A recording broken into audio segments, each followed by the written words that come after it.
গ্রামে নিয়ে আসা হলো জুয়েল রানার মৃতদেহ। সুধীর চক বাহাদুরপুর গ্রামে কান্নার রোল। রোজগারের টানে ভিন রাজ্যে গিয়েছিলেন। স্বপ্ন ছিল পরিবারের মুখে হাসি ফোটানোর, কিন্তু বাড়ি ফেরা হলো নিথর দেহে। শুক্রবার সকাল থেকে এমন মর্মান্তিক বাস্তবতার সাক্ষী রইল মুর্শিদাবাদের সুতি থানার চক বাহাদুরপুর গ্রাম। উড়িষ্যা থেকে গ্রামে পৌঁছায় রাজমিস্ত্রি শ্রমিক জুয়েল রানারের মৃতদেহ। দেহ গ্রামে ঢুকতেই কান্নায় ভেঙে পড়েন পরিবারের সদস্যরা। শোকের ছায়া নেমে আসে গোটা এলাকা জুড়ে। পরিবারের পাশে সকালে বাড়িতে পৌঁছায় সুধীর বিধায়ক ইমানি বিশ্বাস ও তৃণমূলের প্রতিনিধি দল। স্থানীয় পারিবারিক সূত্রে জানা গেছে, কাজের সূত্রে উড়িষ্যায় থাকা অবস্থায় নির্মম মারধরের শিকার হন জুয়েল রানা। সেখানেই তার মৃত্যু হয়। খবর গ্রামে পৌঁছতেই উৎকণ্ঠা ও ক্ষোভ ছড়িয়ে পড়ে। শুক্রবার দেহ ফেরাতেই শেষবারের মতো দেখতে ভিড় জমান আত্মীয় স্বজন ও প্রতিবেশীরা। নিস্তব্ধতার মাঝেই শুধু শোনা যাচ্ছিল বুক ফাটা কান্না। জুয়েল ছিলেন পরিবারের একমাত্র রোজগারের সদস্য। জুয়েলের মৃত্যুতে পরিবারের চরম অনিশ্চয়তার মুখে পড়েছে। প্রতিবেশীরা জানান, শান্ত স্বভাবের জুয়েল কাজ ছাড়া আর কিছুই ভাবতেন না। ঘটনাকে কেন্দ্র করে গ্রামবাসীর মধ্যে গভীর শোকের ছায়া, পাশাপাশি তীব্র ক্ষোভও তৈরি হয়েছে। পরিযায়ী শ্রমিকদের নিরাপত্তা নিয়ে প্রশ্ন উঠছে জোরালোভাবে।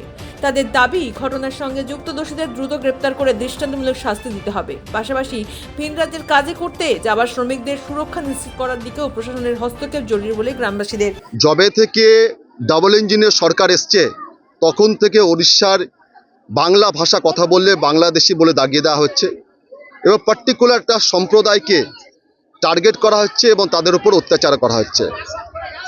আমার প্রশ্ন হচ্ছে, মাননীয় মুখ্যমন্ত্রী 15 বছর ধরে পশ্চিমবাংলা রাজ করছেন, আপনি উন্নয়নের পাঁচালী নামক প্রচার করছেন, কিন্তু মুর্শিদাবাদ জেলায় আমের ফলন হয়, লিচুর ফলন হয়। মুর্শিদাবাদে বিড়ি শিল্প আছে, মুর্শিদাবাদে আজকে প্লাস্টিক শিল্প আছে।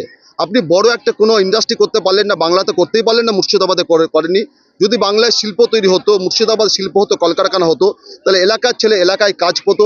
এখানকার ছেলেকে পেটের তাগিদে কর্মসংস্থার জন্য 1000 কিলোমিটার পথ পাড়ি দিয়ে কখনো উড়িষ্যা যেতে হতো না, কেরালা যেতে হতো না, বা বিভিন্ন জায়গায়। ভারতবর্ষের বিভিন্ন জায়গাতে আজকে এই পরিযায়ী শ্রমিকদের ওপর নির্মম অত্যাচার হচ্ছে।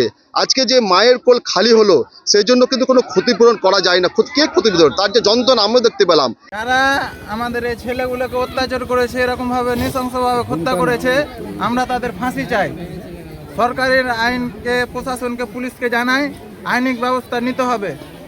সমস্ত পুলিশ প্রশাসন, উড়িষ্যার পুলিশ প্রশাসনকেও বলতে চাই, আমাদের এখানকার সরকার যে আছে, মমতা যে আছে, তাদেরকেও বলতে চাই, আমাদের ছেলেগুলোকে নৃশংসভাবে বাংলা কথা বলার কারণে হত্যা করছে, গুলি করে মারছে, পেটে চাকু ঢুকে মারছে।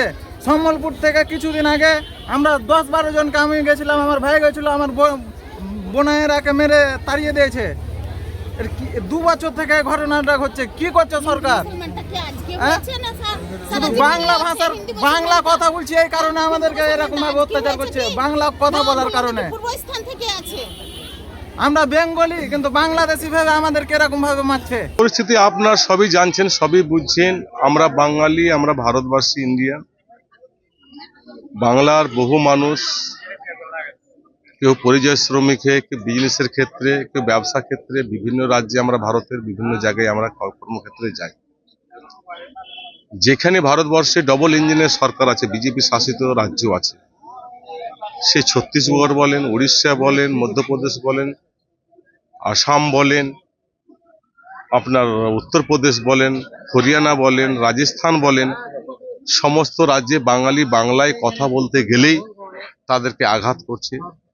এর আগেও বহু ঘটনা ঘটিয়েছে সেই রাজ্যগুলিতে। আমি একটা কথা বলতে চাই, আমাদের বাংলার মুখ্যমন্ত্রী মমতা বন্দ্যোপাধ্যায় সেই পরিবারের পাশে বিগত দিনও ছিল, এখনো আছে।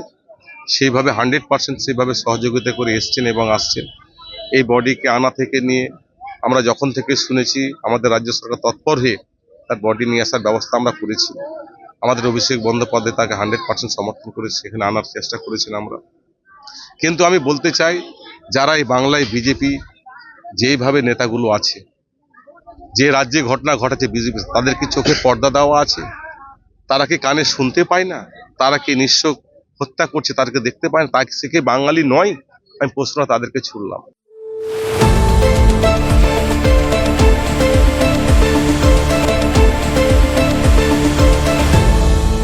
আপনারা দেখছেন এই বেলা বাংলা, শিরোনামে সবার আগে।